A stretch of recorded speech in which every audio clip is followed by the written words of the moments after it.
Pues nada, Patricia Campelo, de la Universidad del País Vasco. No me entretengo porque vamos un poquito con retraso. Vale. De 25 minutos. Bueno, bien, voy a intentar ser breve, que seguro que lo consigo. Lo primero, disculparme ante la organización, puesto que un error absolutamente mío, he debido de mirar mal el horario, por eso me he retrasado un poco. Vale. Pido disculpas a mis compañeros.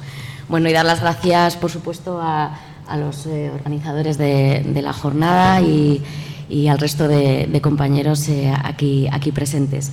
Bueno, lo que yo voy a presentar, que es en nombre y en representación del resto de compañeros de equipo, es la parte que, bueno, pues que nos corresponde en este subgrupo de investigación de este gran proyecto. Y que, bueno, estos compañeros no están aquí hoy presentes, vendrán más tarde, son Imanol Zubero, Víctor Urrutia y Amaya Izaola, ¿no? Bueno, pues en ese sentido, saber que es un trabajo común y que en principio pues yo aparezco en representación también de todos ellos. Bueno, la parte que estamos trabajando el equipo de Bilbao, en el que también, por cierto, somos todos sociólogos y sociólogas también, ¿no? Por lo tanto, bueno, pues estamos haciendo ahí, yo creo que también un trabajo importante para el propio desarrollo de la sociología y de la sociología urbana en concreto. Bueno, pues es un apartado, yo creo, muy interesante y complejo a la vez, que es el relacionado con la dinámica social, con la ciudadanía, con la cohesión social, ¿no? Yo creo que son elementos pues que precisamente nos hemos encontrado a la hora de su medición, ¿no?, de la presentación de indicadores con problemas de conceptualización y con problemas de cómo medir esto, ¿no? Eso a la vez nos ha supuesto pues una preocupación y por supuesto pues un reto, ¿no?, para el equipo de investigación. Bueno, lo que os voy a presentar yo ahora es una primera aproximación, un primer aterrizaje, un primer borrador de este trabajo, como queramos decirlo, ¿no? Y en ese sentido quiero que así lo cojáis y lo presentemos y después lo comentemos entre todos, ¿no? Bueno, lo hemos denominado así: el impacto de la crisis en las grandes ciudades, una aproximación cuantitativa de este área de dinámica social, ciudadanía y diversidad. Bueno, voy a tener 4 apartados, aunque en realidad los comentarios finales están por realizar, por trabajar, puesto que esto, como os decía, es una primera aproximación. En primer lugar, hablar de las dinámicas sociodemográficas y la ciudad. Bueno, pues es evidente que cuando hablamos de dinámicas sociodemográficas, y aunque nos parezca algo, bueno, pues una constatación bastante trivial o bastante primaria, digamos, la numerosidad, el número de gente, ¿no?, el número de personas viviendo en las ciudades es un elemento fundamental, ¿no?, es un elemento singular de las propias ciudades.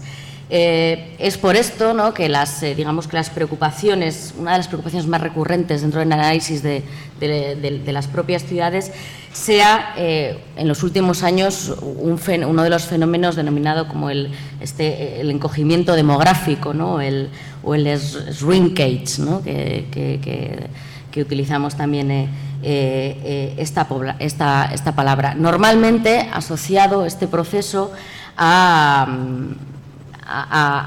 declive urbano, ¿no?, que comentábamos o escuchado también anteriormente. Bueno, pues según un informe que hemos manejado de UNHABITAT del año 2012, que analiza 600 grandes ciudades, 28 presentan un claro perfil de declive demográfico, ¿no?, entre el 90 y el 2025. De estas ciudades, 23 son ciudades europeas, ¿no? Ya por curiosidad diremos que Rusia domina la lista, tiene 11 ciudades en este listado, pero también hay alguna sorpresa. Encontramos Roma, Milán, Turín, ¿no? Como ya podemos imaginar, en el otro lado tenemos, por ejemplo, a China, ¿no?, que tiene bueno, pues un crecimiento demográfico bastante importante. En este listado de ciudades con mayor crecimiento encontramos 21 de las 31 ciudades referenciadas, ¿no? En este caso, al contrario que ocurría con las ciudades que han sufrido este proceso de encogimiento demográfico, no aparece en ninguna ciudad europea, ¿no? Bueno, pues de ahí que sí que es cierto que hay preocupación entre las informaciones, entre los análisis de los resultados de algunos trabajos, como por ejemplo el Global Metro Monitor, según el cual nos habla de que 50 de las ciudades con mayor crecimiento de su Producto Nacional Bruto se encuentran prácticamente en ciudades en vías de desarrollo, ¿no? En espacios denominados como vías de desarrollo, ¿no? Situándose 21 de ellas en China. Por el contrario, 50 de ciudades con peores datos en su Producto Nacional Bruto, 42 se encuentran en Europa, ¿no? Aquí tenemos un poco el gráfico ese de ciudades del mundo en el que más crece y más disminuye este indicador, ¿no? Bueno, pues ciertamente la tentación de relacionar crecimiento demográfico y crecimiento económico, o declive demográfico y declive económico, pues esa tentación es bastante importante. Sin embargo, de alguna manera no podemos tampoco llegar a conclusiones pues apresuradas en este sentido, ¿no? Ahí os pongo, no es posible establecer tampoco una asociación clara entre el crecimiento o el declive demográfico de las ciudades y sus niveles de prosperidad, ¿no? Encontramos en este sentido pues perspectivas pues que podemos denominar o denominamos como decrecimentistas, ¿no? En el sentido de que se consideran incrementistas, ¿no? Que consideran que precisamente este encogimiento demográfico nos puede dar nuevas perspectivas para pensar la ciudad en claves nuevas, ¿no? Una oportunidad para repensar la ciudad de otra manera. Hay diferentes trabajos que van en este sentido, por ejemplo, cuyo objetivo es estudiar la gobernanza en regiones de ciudades que pierden población, ¿no? Este cambio de perspectiva, ¿no?, es esencial si tenemos en cuenta que en sociedades desarrolladas, el crecimiento, en las sociedades más desarrolladas, el crecimiento de la población urbana está pues próximo a estancarse, a diferencia de lo que ocurre en países en desarrollo, en donde hay un crecimiento demográfico bastante importante. Bien, por tanto, la numerosidad, el crecimiento de la población por sí sola, su evolución puramente cuantitativa, no basta en principio para analizar la vulnerabilidad sociodemográfica de una ciudad, ¿no? Como señala, por ejemplo, uno de los autores, Ascher, que es de referencia que hemos utilizado, dice: la numerosidad también puede ser un obstáculo cuando el poder político y técnico necesario para organizarla y sacar provecho de ella es demasiado débil. Es decir, la perspectiva de intervención, ¿no?, la gobernanza, podemos decir, sobre la ciudad resulta esencial, ¿no? Yo creo que resulta esencial en ambos escenarios, en el escenario de crecimiento, de incremento demográfico, pero también en el escenario del right sizing de las ciudades, podemos decir. En todo caso, por supuesto que las dinámicas sociodemográficas son fundamentales, siguen resultando fundamentales a la hora de reflexionar sobre el presente y sobre el futuro de las ciudades. Bien, hay un estudio titulado Regiones 2020, elaborado por la Dirección General, por la Comisión Europea, analiza el posible impacto, hace un análisis prospectivo del impacto sobre las distintas regiones europeas, analizando 4 retos, o los 4 mayores retos a los que se enfrenta Europa en la actualidad, ¿no? Habla de globalización, habla de tendencias demográficas, habla de cambio climático y habla de suministro energético.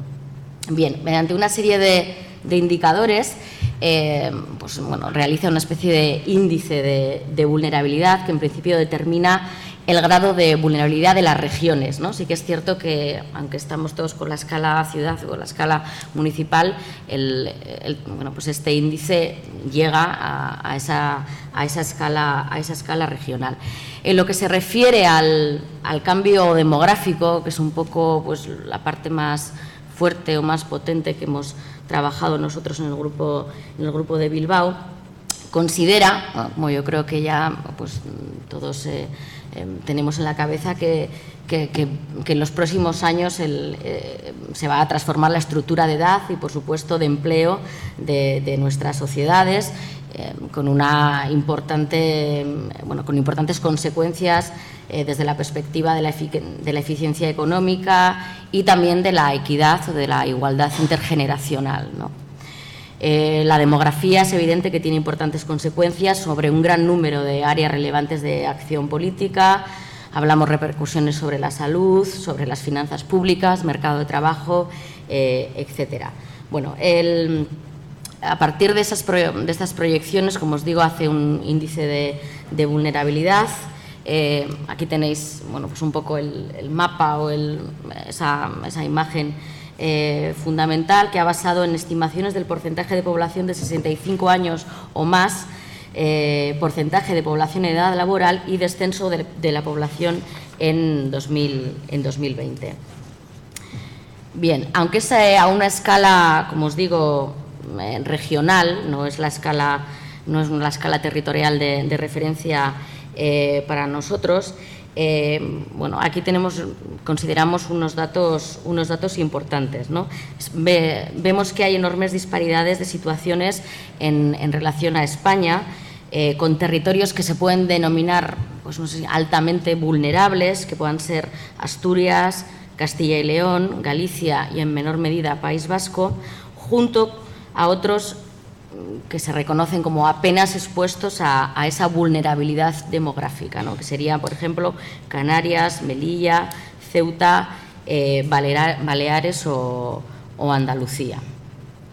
Bueno, aquí tenéis un poco ese índice respecto a las regiones, como os digo, de vulnerabilidad en España. En todo caso, como os decía, aunque el nivel de análisis sea región y no ciudad, el informe reconoce el espacio urbano, el espacio de la ciudad, como escala o como nivel de intervención esencial a la hora de buscar respuestas a estas consecuencias de la vulnerabilidad demográfica, ¿no? Bueno, nos ha parecido pertinente apuntar dos conclusiones que se obtenían de este informe, que enfatizan precisamente esa importancia de la escala de ciudad. Habla de que es necesario desarrollar ciudades favorables a menores y a familias adaptadas a necesidades de las personas con discapacidad con movilidad reducida, y hace un apunte que nos parece ciertamente interesante, en el sentido del que observa que las ciudades pequeñas en regiones de emigración tienen una función particularmente importante que desempeñar como centros de prestación de servicios, ¿no? Bueno, y pidiendo un poco la aportación de fondos a esa realidad constatada, ¿no? Bueno, esto respecto a nivel general de esos procesos demográficos. Hablando un poco más de procesos sociales y de vulnerabilidad urbana, de entrada pensamos que puede sernos útil, en el contexto del propio proyecto y del análisis en general, la conceptualización que se realiza desde Naciones Unidas sobre el concepto de vulnerabilidad, ¿no? Habla pues de que puede definirse como un estado de elevada exposición a determinados riesgos e incertidumbres, combinados con una capacidad disminuida para protegerse o defenderse de ellos y hacer frente a sus consecuencias negativas, ¿no? Esta conceptualización de vulnerabilidad coincide, en primer lugar, con la aproximación también del Observatorio de Vulnerabilidad Urbana, en el sentido de que habla de cómo la potencialidad de que la población de un determinado espacio urbano concreto se afecte por alguna circunstancia adversa, de modo que el concepto alude no tanto a la existencia de una situación crítica constatada en la actualidad como a unas determinadas condiciones de riesgo, fragilidad, desfavorecimiento o desventaja que harían posible la entrada en una situación crítica. Es decir, es un carácter de la vulnerabilidad más estructural, ¿no?, si queremos. Hay una segunda dimensión de esa vulnerabilidad que también nos parece importante, aunque nosotros no hemos recogido en nuestra perspectiva sobre que hemos adoptado en términos de vulnerabilidad, que es la vulnerabilidad más subjetiva, ¿no?, que es la propia percepción, ¿no?, del individuo sobre la inseguridad y miedo a sus posibilidades de movilidad, de empeoramiento, ¿no?, de sus actuales condiciones de vida. Bien, nosotros en este sentido hemos trabajado más los procesos de vulnerabilidad o de vulnerabilización, entendiendo por tales aquellas transformaciones en la estructura sociodemográfica, socioeconómica o sociocultural de una ciudad o área urbana que, al modificar situaciones o tendencias características de momentos temporales anteriores, afectan a las prácticas sociales e institucionales existentes, que se ven incapaces de mantener el equilibrio y la cohesión del sistema social. Bueno, un poco desde esta perspectiva y teniendo en cuenta lo indicado en el proyecto original, ¿no?, en el que comenzamos a trabajar, pensamos que esto que tenemos que trabajar tendría que estar conformado por los siguientes factores, ¿no?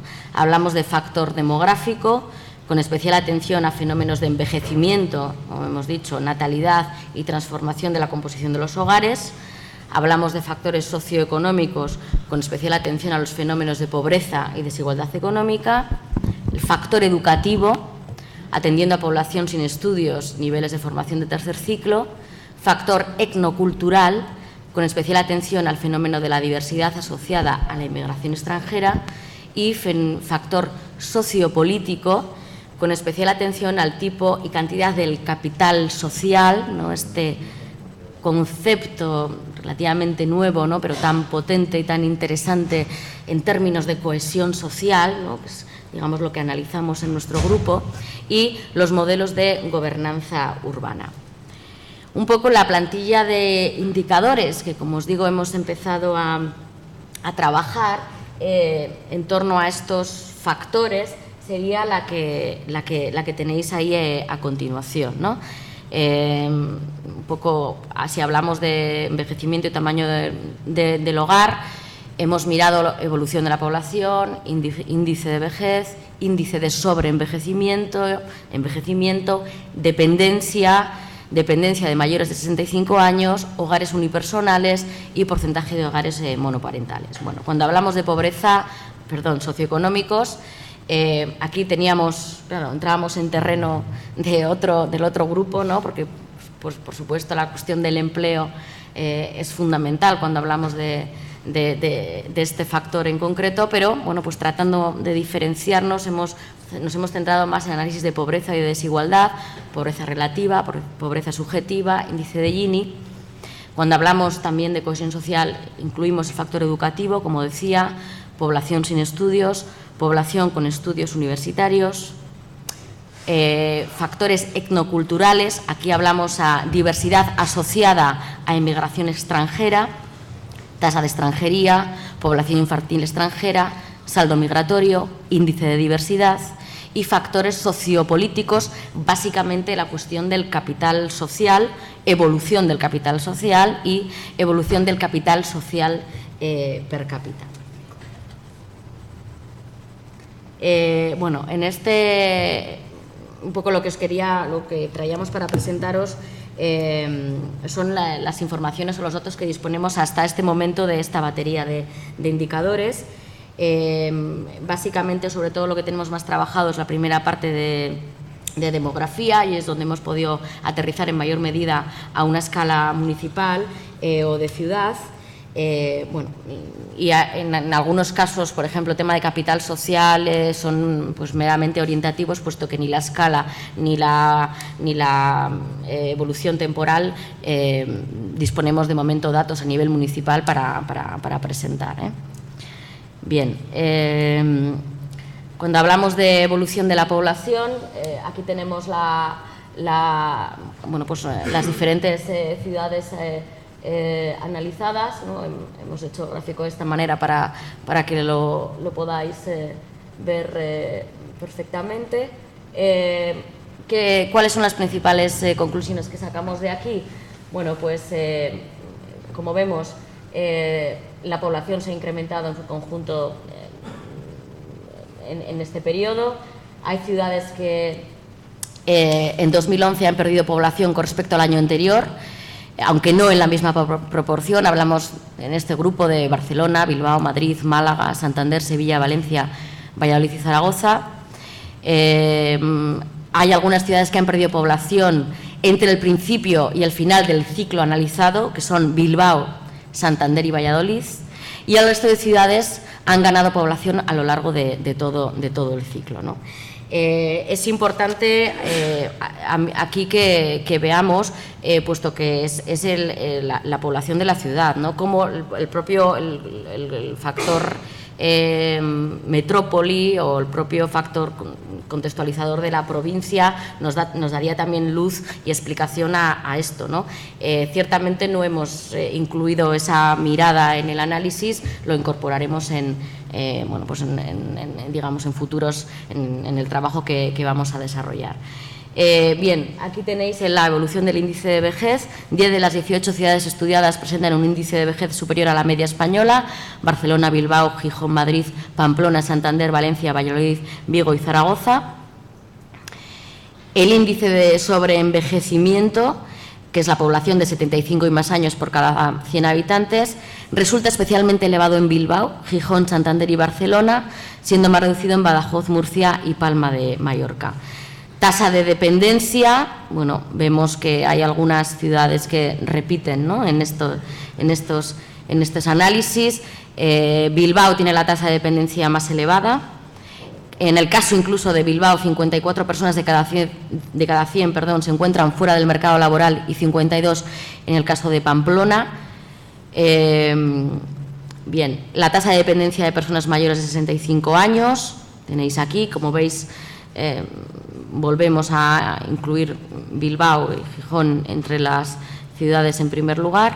Desde el punto de vista de la vulnerabilidad socioeconómica, el único dato que os podemos presentar a escala de ciudad es el presupuesto en asuntos sociales. De hecho, es curioso que hay muy poca documentación a nivel municipal respecto a esto.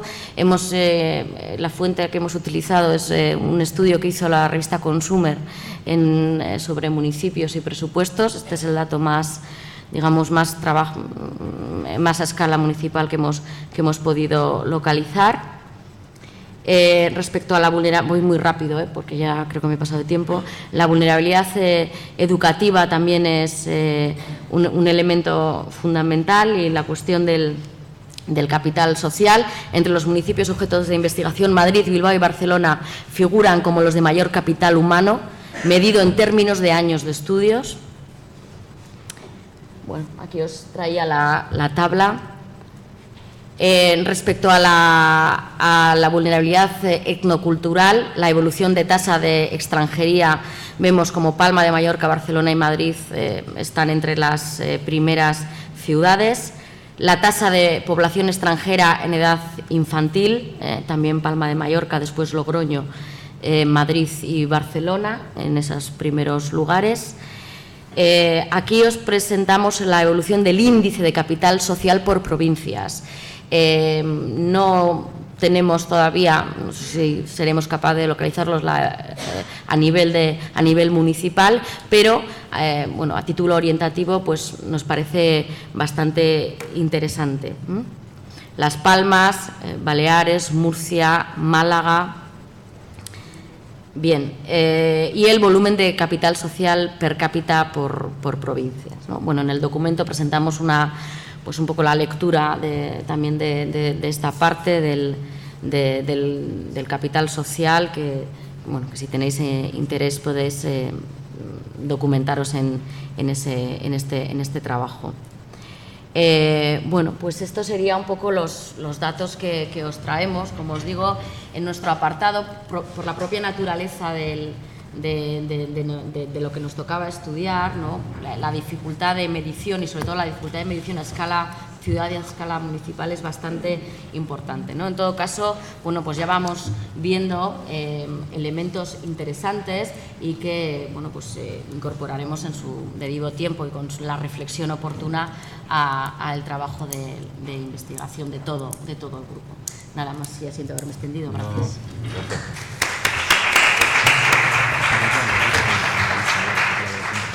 No sé si esto...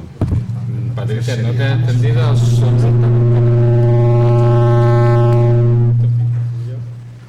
Bueno, si no os parece mal, hacemos el corte ahora mismo en recreo. El recreo lo vamos a hacer en un sitio, un bar que se llama La